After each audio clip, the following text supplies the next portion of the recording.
ते माझ्या बाबतीत बोलणार नाही. संजय राऊत साहेबांचं स्टेटमेंट मी ऐकलेलं नाही. ते माझ्या बाबतीत असं बोलतील असं मला वाटत नाही. पुरावे नसताना देखील धनंजय मुंडे राजीनामा देणार नाही. एकीकडे मुख्यमंत्र्यांसाठी अजित पवारांनी नाराजगी व्यक्त केली. कोणी? अजित पवारांनी नाराजगी देखील व्यक्त केली. माझ्याजवळ पुरावे आता माझ्याजवळ थोडेच आहेत, पोलिसांजवळ आहेत ना. पोलिसांचे पुरावे हाती आल्याच्या नंतर कळल ना. धनंजय मुंडे म्हणतात सरकार आपला आहे, कारवाई चालू आहे ना. तुम्ही चला चला सर. धनंजय मुंडे म्हणतात की मी अजून देखील राजीनामा देणार नाही. अरे हे मध्येच कोण आलंय? धनंजय मुंडे म्हणतात मी अजून देखील राजीनामा देणार नाही. धनंजय मुंडे अजून देखील ठामपणे सांगतात मी राजीनामा देणार नाही. हेच कोणाचं हे? एक मिनिट ऐका. हम तुम्हारे साथ है. हे धनंजय मुंडेंचा राजीनामा घ्यायचा का नाही? उघडा ना, आम्हाला जाऊ द्या ना.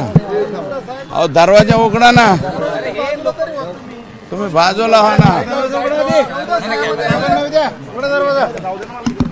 हे बघा अजय दादा पवार.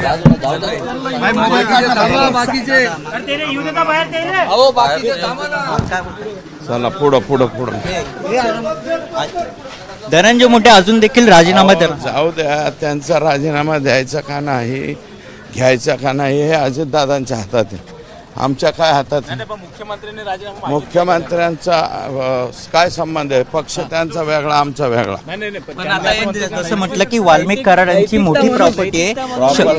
सगळ्या प्रॉपर्टी येथील ईडीची किती करोडची प्रॉपर्टी असते? ईडीची नोटीस गेलेली आहे त्यांना. कलेक्शन चालू आहे.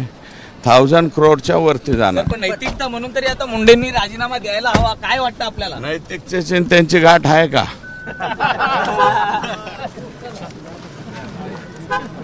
चलो चलो गाडी घ्या, आपली गाडी गाडी. चलो चलो चलो चलो किरण कुठे? किरण प्रेस क्लबला यांची गाडी.